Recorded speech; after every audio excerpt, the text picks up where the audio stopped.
Hello YouTube. Uh, Today we're going to talk about the noise floor. What is it? How can you improve it in your shack today?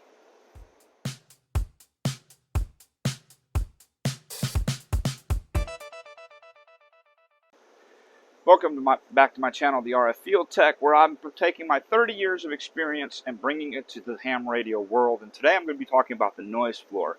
But before I begin that, I want to talk about a charity that I've been involved with lately, and it's one that's very near and dear to my heart. It's called the Missing in America Project. And what they do is they go into funeral homes, they find remains of people that have been in these funeral homes for who knows how long. They gather the information, they submit it to find out if these people were veterans, spouses of veterans, or children of veterans that were under the age of 18, so they can get them identified and honorably interred into national cemeteries. Please go visit their website. I'll have it in the links below. It's the Missing in America Project, MIAP.org. I believe is the right website. It'll be down below. And donate time, donate money. They will train you on how to do this, and it's something that we need to do for our veterans that have been forgotten. Since their inception in 2017, they've located, identified, and interred over 180,000 veterans that have been in funeral homes for up to, and I know personally, 95 years. So please, give to this worthwhile project. It's something we owe all of our veterans, and this is near and dear to my heart, being a veteran. So today we're going to look at the noise floor. What is the noise floor? The noise floor is a constant noise that has been there, that is there. Scientists don't know where it comes from. It's about a neg 140 dBm. You can't improve that neg 140. It's there. There's no way to get around it. But the closer you get to that neg 140 is the closer you get to an S0 noise floor. So, how do we do that? How do we figure out what the noise in our area is? Glad you asked, because we're going to look. So the definition of noise is the receiver's minimum signal level is composed of the thermal noise floor, which is the heat, and the receiver noise figure. So a receiver will always put out specific noise, and you read your user's manual. All radios will list what that noise is. And then those two together will give you what your noise floor is. You also have to take into account any additional system noise. And this could be your coax, your connectors. You can have noise from your connectors if they're not made right. You can have noise from diplexers, duplexers, triplexers, quadplexers, amplifiers, polyphasers. All of these introduce noise into your system. All of those together will tell you what your noise floor is at your QTH, at your shack. When people get out and say, "Man, I'm having a great time. I'm at a zero noise floor," they're seeing an S0. That means there is no noise other than what they brought with them, and that's pretty good. So, what is thermal noise? So thermal noise is defined as noise caused within a conductor or semiconductor materials by the thermal excitation of electrons within the atoms that make up the material. All RF receivers exhibit thermal noise, including test equipment such as spectrum analyzers, your tiny SAs, your nano VNAs. All of these will introduce noise into your system. Professionally at work, we always look at a neg 130. We give about a 10 dBm from everything that's in the system. We figure that's about close to what it is, and then we start measuring from there to see what our system looks like. So we know that stuff we can't control, transformers, quadplexers, diplexers, all that stuff that are in line are going to give us about a 10 dB loss. So we're going to go from a neg 140 to a neg 130. Actually, we're looking at about a neg 120 to be perfect for our system. So we're giving about 20 dBm professionally at work. You may or may not want to do that. That's up to you. So the noise figure is the additional self-noise caused by the receiver system itself. All receivers have additional noise, self-noise, which is broadband and constant across the received bandwidth. It is expressed as a relative dB measurement. It has a widespread application in wireless networks. Base station vendors, which is ICOM, Yaesu, Kenwood, all of these people that make these receivers, they put what their noise value is. The noise figure is then added to the thermal noise floor to give the effective noise floor of a receiver. It is expressed in a relative dB measurement. So, for example, at work, I'm going to get down here to my calculation. So, the normalized thermal noise is about a neg 170 dBm per hertz. Your noise bandwidth, 52.55 dB. The receiver noise is about a 5 dB. The additional system gains or losses about a plus 14 dB. Your channel signal to noise ratio, which I will cover signal to noise ratio in another video. It's really kind of important because the higher your signal to noise ratio, the better your receive. And as an added bonus, as you'll see in that, it also improves your digital modes. So stay tuned for that.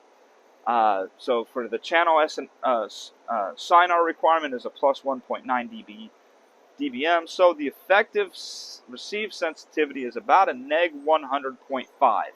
On HF, well, this is all VHF, so a neg 100.5, that's about an S8 or S9 noise floor. On HF, that's probably closer to an S6 to S7. About that, had some stuff stuck in my teeth. Just so you know, that's standard, that's there, and that's what we have to overcome. So how do we overcome that? So how do you minimize the noise in your receive path? Well, there's a couple strategies. I got to readjust my camera here. There's a couple strategies we can use. And the first is to eliminate sources of system noise. System noise is your base station, coax, anything you have in line from your radio to your antenna. So you can adopt the use of a remote radio head. To do that, Yaesu has remote radio capability. I don't know about ICOM and Elecraft and all those. They might, they may not. I've had Yaesu since I got my amateur radio. I have an FT102. That is a base station. There's no way to remote that. I have a mobile, which is Yaesu FT7100M. Its head is remotable, so I can put the head in the cab of the car and put the main body in the trunk, and then remote the radio. That way, I've got a shorter coax between my radio and the antenna. I've got distance from the heat of the radio to the radio head, so I'm dissipating that heat. So I'm gonna lower my noise floor by doing that. And eliminate unnecessary components. If you don't need a duplexer, diplexer, triplexer, quadplexer, if you don't need an amplifier, if you don't need your coax, if you're using times microwave, LMR 240, LMR 400, RG8, RG58, I don't care. I like times microwave. I use it at work. I've used it for a very long time. But as K8MRD is showing, Mezzi and Poloni, their cables are just that much better. And they make some for the area I'm in, which is heat saturated. So it'll help dissipate the heat off the cable. These are things, so you want to eliminate the loss of your cable. You want to eliminate the loss of your connectors. If your connectors are not made correctly, they can generate noise. So that's just things you might want to look at. The approach to minimizing noise in the receive path involves two basic approaches. Reducing those elements of the cascaded noise figure which are under our control, and implementing strategies to increase the ability of the receiver to effectively demodulate a signal. One other thing that we do at work that we actually ground the coaxes. We actually put a ground on there, run it to ground. That strips off your common voltage current, and that will reduce your noise, the noise in your system. So As we've seen, some elements of the cascaded noise figure are simply beyond our capability to control. The noise generated by your radio is the noise generated by your radio. There's not much you can do with that. You can try mitigating the heat that it's going to build up by putting a better heat sink in, adding fans, keeping in a climate-controlled area to keep it cooler. That'll eliminate some of that thermal noise, but for the most part, you can't control that. Your antenna, if you make your own, if you buy an antenna, whatever loss comes from that antenna is what that antenna's loss is. You can't do much about that. Antennas you make, if you can cut them perfectly and get them resonant on the bands you want, that's pretty much not much you can do with that. So we can't eliminate thermal noise or noise bandwidth. So that's pretty standard. There's not any way we can really get rid of that. You can get rid of some thermal noise, not all thermal noise. So we can attempt to eliminate or reduce additional sources of noise. The introduction of a remote radio head. Put the radio as close as you can to the antenna. Use a shorter coax. That's going to reduce the noise of your radio, because now your radio is away from it's out, and it's going to minimize the amount of noise coming through your system. It eliminates the need for long runs of passive lossy coax cable to your antenna, replacing your lossy coax. Doing that, making sure your connectors are right. Anything you do to decrease the amount of noise in your line is going to improve the overall cascade noise figure, which will improve your receive channel to signal or SINAR. Improved channel SINAR translates to increased throughput for your digital modes and receive on your radio. The amount of loss per foot of cable is a known value. That's it. That's what that velocity factor is. On all coax, it gives a velocity factor. That is a known value. Depending on the coax, it can be anywhere from a 0.86 to a 0.88. You'll have to check with the manufacturer of your cable. And this change can result in a quantifiable reduction of system noise. So if it's 0.86 dB per 100 feet and you're using a 5-foot coax, you've just improved your loss, the loss of your line, by reducing how long your run is. If you can get that, as you shorten your coax, you improve your receive power. The elimination of long coax cable runs also reduces the need for additional components like combiners, splitters, and polyphasers that further degrade the quality of the RF signal due to insertion loss. So you can have insertion loss by having a long run of coax. You can improve that by shortening your coax. That way you don't have to have any of the other things that will do insertion loss. Amplifiers will introduce loss. If you can get your radio, Yaesu was pretty ahead of their time on this. If you can get that radio as close to the antenna as you can, you're going to have, you're not going to need a polyphaser, you're not going to need a combiner, you're not going to need a splitter, you're not even going to need an amplifier, because now you're getting maximum output of your radio as it's closer to the antenna. Again, the amount of loss introduced by each successive component can be calculated based on specifications provided by your manufacturer. Another way you can improve your SINAR is if you have a base station that you can't remote the head, remote the amplifier. Put the amplifier as close to the antenna as you can. You're still going to have that long run from, so I'm thinking if you're putting it in your attic, you're still going to probably have less than 100 foot of loss there, because you're still going to have less than 100 foot of cable from your radio to your amplifier. But let's say you need to put let's say you want your base station, you can't remote the head, but you can find a weatherproof enclosure with power that you can run to your amplifier, and you put your amplifier in that with power going to it at the base of your tower. Yeah, you're still going to have that 50, 60, 70 foot run from your shack to the amplifier, but now your amplifier noise is going to be cut out because it's not right next to your receiver.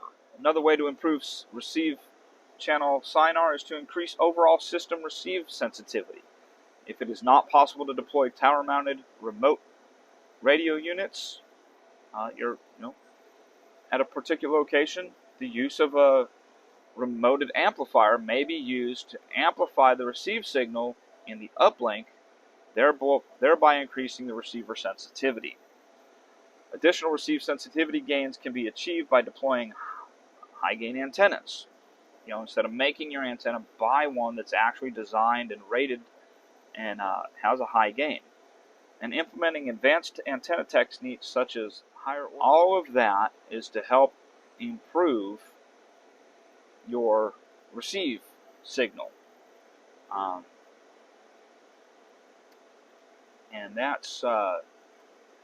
that'll improve your noise floor, that'll improve your receive sensitivity.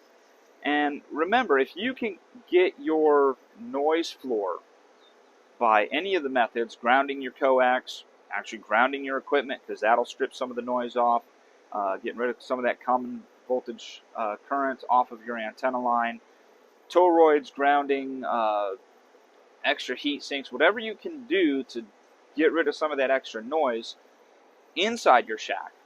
Some of the things you can't help, transformers being bad. Check out K8MRD's channel. I know he had that with some transformers that he found that were causing noise. Your cable coming into your house for your internet, that can cause noise if there's nicks or cracks or whatever, and it's bleeding that signal. That's a broadband signal that's causing noise. Throw some toroids on that. Find a way to get rid of that extra noise. Some things you can't get rid of. Upgrade your breakers if you can. Use DC power instead of AC power. They're both going to generate noise, just in different ways. These are just some techniques to help get rid of the noise, improve your noise floor, which is always at a constant neg 140. So hey, that's another video from me, the RF Field Tech, talking on the noise floor, how you can improve your noise floor, what it is, where it's at, things you can help, things you can't. Always check your user manuals, check manufacturer information, because they will give you all this information that you can calculate into your noise floor. Thermal noise is always that neg 170 dB per hertz. Not much you can do about that, but you can mitigate some of the other things: grounding, toroids, using better coax, better heat sinks. Try getting rid of some of that thermal off of the radio. It might improve some of the dB coming off of that. But hey, if you like this, give it a thumbs up. Share it with your friends. Share it with other ham radio operators. And as 100 watts in a wire used to say, 73 and try to stay above the noise.